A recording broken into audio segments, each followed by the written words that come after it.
and looking at a little bit of art brushes. Now we've already looked at, if you click your brush, or you go to your brushes panel, you have different types of art. You can create something and you can give it a different brush type, whatever that is. There are some preset libraries, just like everything else, for shapes and many other patterns. You go to your libraries and you import special brushes. We've looked at that. If you go ahead and double click one of these shapes, we can modify some things with the flipping, if it's in one direction or not, or flipping the angle or the curvature of the lines. We've looked at that a little bit as well.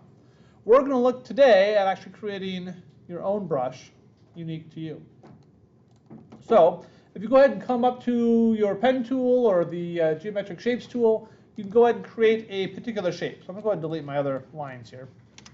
And just create a, we'll do an ellipse tool. Maybe something circular. And let's fill it with a color so it's a solid color. Come up to my pen tool. And I'm just going to make this kind of ellipsed football. You can modify this to look a particular shape. Kind of look like a football, I guess, in this area. So I'm using a vector shape. I can create multiple shapes. Let me put multiple circles in here. I could put extra circles. Looks like binocular glasses or something. Oh, delete that one. Create some random shape. Or it could be looking like a sword. I'll make this more pointed. Looking more like a sword.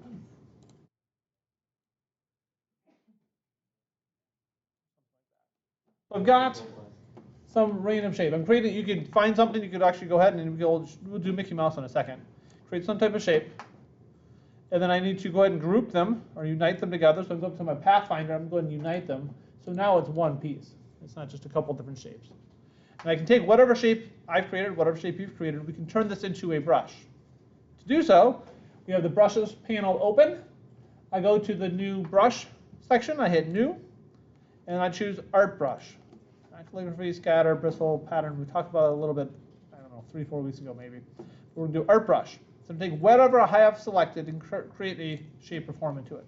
So by default, it creates this little sword or it's like a blimp or something, I don't know. And I can start to do a couple different things. I can change scale proportionally, fit, stroke to length. That's okay. You can change the direction from one side or the other. If it comes from the left or the right side as you do it, that's not a huge difference. The one thing you want to probably change is change the colorization to tint or tints and shades. If you don't do that, it will always be a black brush. If you allow it to have tints or shades, it will allow you to change the color later. If you want to make it a blue or a pink or a purple or whatever line, give it some type of tint or shade color. And it can still be black at this stage, but we can change that color into the future. And I could have it flip its direction if I wanted. At this point, I like this kind of random abstract, non-objectivism shape. Not rubbing it in that you all missed that question, but just helping to review it so you learn it for next time. So I've created a shape. It shows up now in my brushes. Ooh, that looks nice. My brushes panel as this particular shape. So I have this, not the other brushes. I have the particular random brush I just created. I go up to my brushes tool, and I can paint that as a brush now. Now, as one straight line, it just looks okay. If I create like a curving line, it probably starts to look very odd. This looks like very much non-objectivism. As you start to take that line and create it, it will create a very, that looks really weird, shape to it. So it's not going to look exactly like that shape because the way you curve the line will make it look significantly different.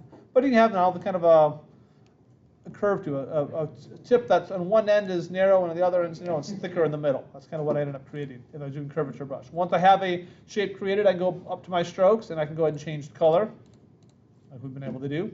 A nice bright fuchsia. I can change the stroke, make it thicker or skinnier. So that pattern is probably more obvious if I have a thinner stroke than a thicker stroke. The thicker stroke, it kind of gets lost in the details. Looks like a fish hook or something. Anybody excited for opening fishing? I enjoy fishing. We take the kids once or twice. It's fun. We don't do it probably as much as we could. But there's fish hook. So, like I promised, we could also do it with Mickey Mouse or any other shape you find. So go ahead and search for something random. or in this case, Mickey Mouse. And you can go ahead and find a particular picture of Mickey Mouse, or whatever you want to find. I'm going to take a picture of Mickey Mouse. I'm going to copy that image, bring it right into Illustrator. Wonderful. They have a block in there, so I can't copy it. How dare they try to make me not steal it. I did it earlier. I found a nice head of Mickey Mouse. This one? They have a copy. I think it was this one. Copy the image. There we go. I brought in my Mickey Mouse head. So if I want to create a brush stroke that looks like Mickey, good. What's my first step? Brought in this picture, this JPEG picture. Vectorize them. How do we vectorize? Besides, we have a vector in class.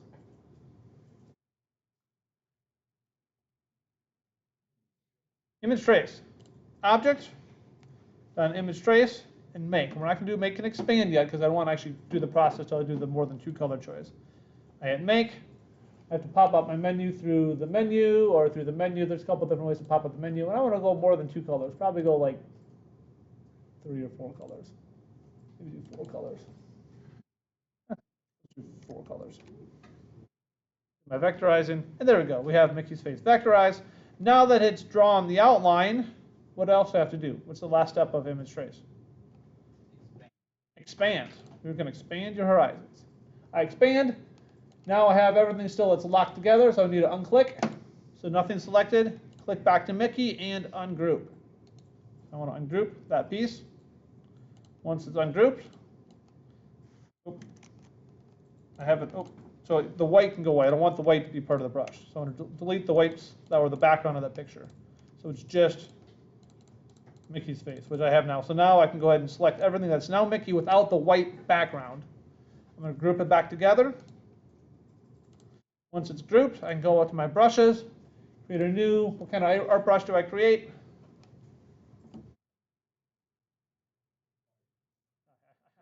The word art. I gave it away. An art brush, yes. Hit art brush, it pops up in my settings. I can change, make sure I have colors, tints, or shades. I want to be able to change colors, tints, and shades. I hit OK. Now look, there's beautiful Mickey. Now, create my brush, and I can create, well, because it's a white brush by default, my settings to white. Let me make it black. There's Mickey. And as I start to curve it, it'll start to do some really, ooh boy, that's like a nightmare.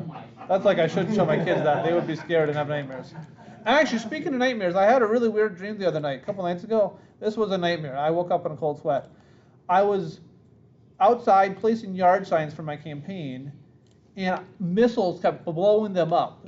Putin or somebody was blowing missiles at my signs, and every sign that I placed, I'd have to run for cover and blow up that neighborhood with this missile. It was bizarre. I woke up in a deep sweat. So anyway, sometimes you get weird dreams. So yeah, so it doesn't do your typical pattern, but there is creating a brush, creating a shape. Could be random shapes that you create. Could be a vector. Could be a logo, something you take from somewhere else, source it, image trace it. Brush strokes, art brushes, very powerful. You can start to bring that into your work. Now, why you do want to have Mickey like that, I don't necessarily know, but that's just the shape that I chose. You could have some random logo or something else that has that particular shape. So it helps to create that style of work into what you're doing. Questions on brush strokes?